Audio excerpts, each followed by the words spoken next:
Hello everyone. आज का पहला सेंटेंस है वो बहाने बनाती रहती है। इसे इंग्लिश में बोलेंगे she keeps making up excuses. She keeps making up excuses. तुम्हारा मतलब क्या है? What do you mean? तुम्हारा मतलब क्या है? What do you mean? अब अगर ये कहना हो कि मुझे जाना है तो आई हैव टू गो। मुझे जाना है, आई हैव टू गो। या फिर अगर ये कहना हो कि हमें जाना है तो we have to go. We have to go. लेकिन मुझे अभी तुमसे बात करनी थी, but I still wanted to talk to you. But I still wanted to talk to you. Next है, अब अगर कहना हो मुझे सच में जाना है तो I really have to go. I really have to go. मुझे सच में जाना है, I really have to go. तो जब अगर ये कहना हो कि मुझे जाना है तो आई हैव टू गो। अगर ये कहना हो कि मुझे सच में जाना है तो I really have to go. मुझे काम करने हैं, I have things to do. मुझे काम करने हैं, I have things to do. तुम सवाल क्यों पूछ रही हो? तुम यानी क्वेश्चन क्यों कर रही हो? क्वेश्चन क्यों पूछ रही हो? Why are you questioning? Why are you questioning? मैं तो बस यूं ही पूछ रही थी, आई वॉज जस्ट आस्किंग। मैं तो बस यूं ही पूछ रही थी, आई वॉज जस्ट आस्किंग। अब मैं फ़ोन रख रही हूँ तो इसे इंग्लिश में बोलेंगे I am getting off the phone now. I am getting off the phone now. मुझे तुम्हारी बहुत याद आ रही थी, I was missing you a lot. मुझे तुम्हारी बहुत याद आ रही थी, I was missing you a lot. तुम ध्यान क्यों नहीं देते? इसे इंग्लिश में बोलेंगे why don't you pay attention. तुम ध्यान क्यों नहीं देते? Why don't you pay attention. Next है, अब अगर कहना हो मैं आपकी तरह बोलना चाहता हूँ तो इसे इंग्लिश में बोलेंगे I want to speak like you. मैं आपकी तरह बोलना चाहता हूँ, I want to speak like you. क्या ये आपके साथ हुआ है? तो इसे इंग्लिश में बोलेंगे has this happened to you. क्या ये आपके साथ हुआ है? Has this happened to you. मैं आपसे बात नहीं करूँगी, I will not talk to you. या फिर I won't talk to you. मैं आपसे बात नहीं करूँगी, I won't talk to you. दूसरों की बुराई मत किया करो। या फिर अगर ये कहना हो कि दूसरों की बुराई नहीं करते तो don't speak ill of others. Don't speak ill of others. आपकी आवाज़ रुक रुक कर आ रही है तो मतलब कभी आ रही है कभी जा रही है, तो इसे इंग्लिश में बोलेंगे your voice is coming in and out. Your voice is coming in and out. ऐसे इसे ऐसे नहीं किया जाता है। इसे इंग्लिश में बोलेंगे this is not the way to do it. यानी कि इसे इस तरह करने का तरीका नहीं है, तो this is not the way to do it. मैं दिखाता हूँ कि कैसे करना है। इसे इंग्लिश में बोलेंगे let me show how to do it या how to do this. Let me show how to do this. उसका गुस्सा सच था या सिर्फ एक ड्रामा? इसे इंग्लिश में बोलेंगे was a anger real or was it just an act. उसका गुस्सा सच था या सिर्फ एक drama? Was a anger real or was it just an act? ये कोई ड्रामा नहीं था, इट वॉजंट एन एक्ट। ये कोई ड्रामा नहीं था, इट वॉजंट एन एक्ट। अगर तुमने जल्दी नहीं किया तो तुम ये मौका खो दोगे। If you don't do it soon you are going to lose this chance. If you don't do it soon you are going to lose this chance. मेरी चाबियाँ खो गई, आई लॉस्ट माई कीज़। यानी कि मैं अपनी चाबियाँ खो गया या खो गई मेरी चाबियाँ। I lost my keys. मेरा काफ़ी वज़न कम हुआ है, यानी कि मैंने अपना वेट काफ़ी कम किया है। I have lost a lot of weight. I have lost a lot of weight. अब अगर ये कहना हो मैं अभी नहीं आ सकती, इसे इंग्लिश में बोलेंगे आई कैंट कम नाउ। मैं अभी नहीं आ सकती या फिर मैं अभी नहीं आ सकता, आई कैंट कम नाउ। मेरे रास्ते में मत आओ तो इसे इंग्लिश में बोलेंगे डोंट गेट इन माई वे। मेरे रास्ते में मत आओ, डोंट गेट इन माई वे। अब अगर ये कहना हो कि कोई रास्ता निकालो तो इसे इंग्लिश में कहेंगे find some way out. Find some way out. कोई रास्ता निकालो, कोई रास्ता ढूंढो, फाइंड सम वे आउट। या फिर अगर अब ये कहना हो कि तमीज़ से बात करो, इसे या तो कह सकते हैं माइंड योर लैंग्वेज या फिर माइंड योर टंग। तमीज़ से बात करो, माइंड योर लैंग्वेज या फिर माइंड योर टंग। वो मुझसे नाखुश है तो इसे इंग्लिश में या तो कह सकते हैं कि शी इज़ डिसप्लीज्ड विथ मी या फिर she is unhappy with me. इच्छाओं को दबाओ मत। तो मतलब जो तुम्हारी डिज़ायर्स है उसे दबाओ मत, सप्रेस मत करो।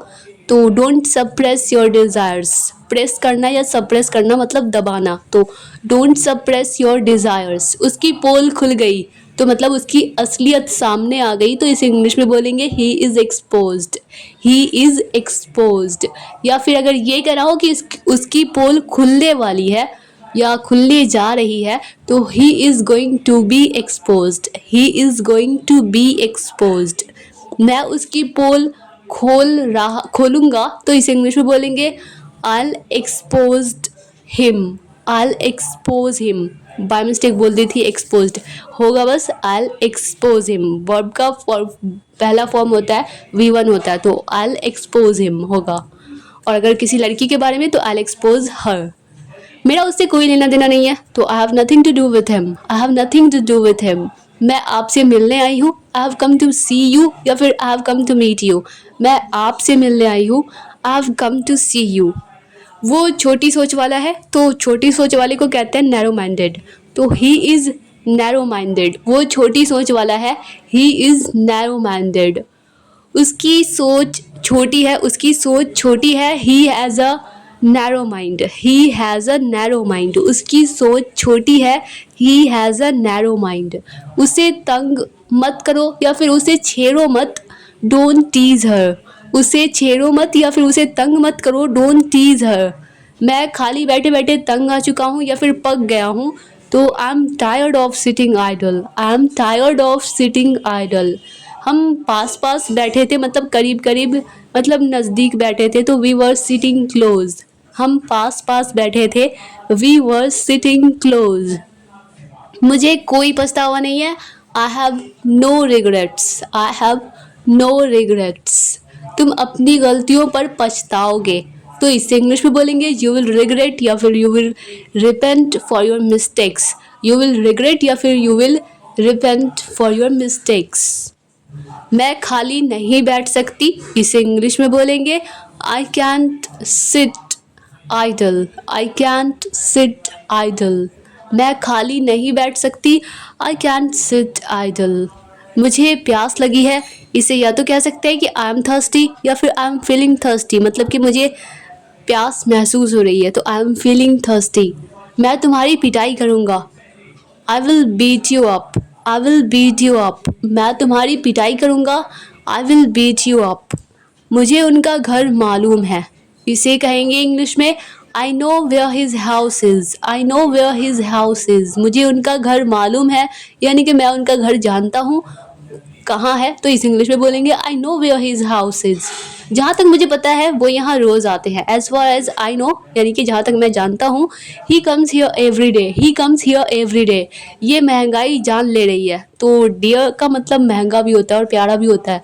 तो महंगाई तो मतलब डियरनेस, तो दिस डियरनेस इज किलिंग। ये महंगाई जान ले रही है, दिस डियरनेस इज किलिंग। वो तुम्हारी बुराई करती है, she speaks ill of you. She speaks ill of you. इसमें क्या बुराई है, इसे इंग्लिश में बोलेंगे what evil is there in it. What evil is there in it. Next है, अब अगर ये कहना हो कि कुछ ना कुछ तो होकर रहेगा, इसे इंग्लिश में बोलेंगे समथिंग और the other must happen. Something और the other must happen.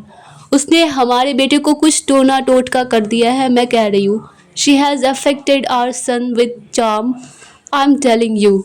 She has affected our son with charm, I am telling you. जल्दी करो भाई, कहीं वो कुछ कर ना बैठे, तो hurry up lest he should take a wrong step. कहीं वो रॉन्ग स्टेप ना उठा ले, गलत कदम ना उठा ले, तो hurry up lest he should take a wrong step. हमें पता चला है कि तुम कार खरीद रहे हो, तो we have come to know that you are buying a car. We have come to know that you are buying a car.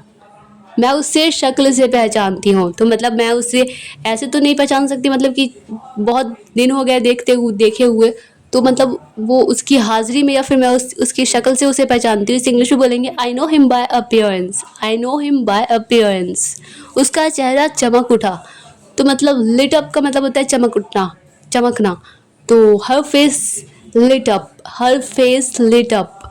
वो मुस्कुराते हुए अंदर आया। He came in with a smile on his face. He came in with a smile on his face. तापमान घटता बढ़ता रहता है। The temperature keeps fluctuating. The temperature keeps fluctuating. Fluctuate होना मतलब कि कुछ भी स्थिर ना होना, मतलब फिक्स ना होना, चेंजेस होते रहना। और अगर ये कहना हो कि क्या तुम्हें मेरी याद आती है, तो मतलब क्या तुम मुझे मिस करते हो? डू यू मिस मी? क्या तुम्हें मेरी याद आती है? डू यू मिस मी? इतनी ज़्यादा कि मैं तुम्हें बता नहीं सकती। इसे इंग्लिश में बोलेंगे so much that I can't even explain. So much that I can't even explain.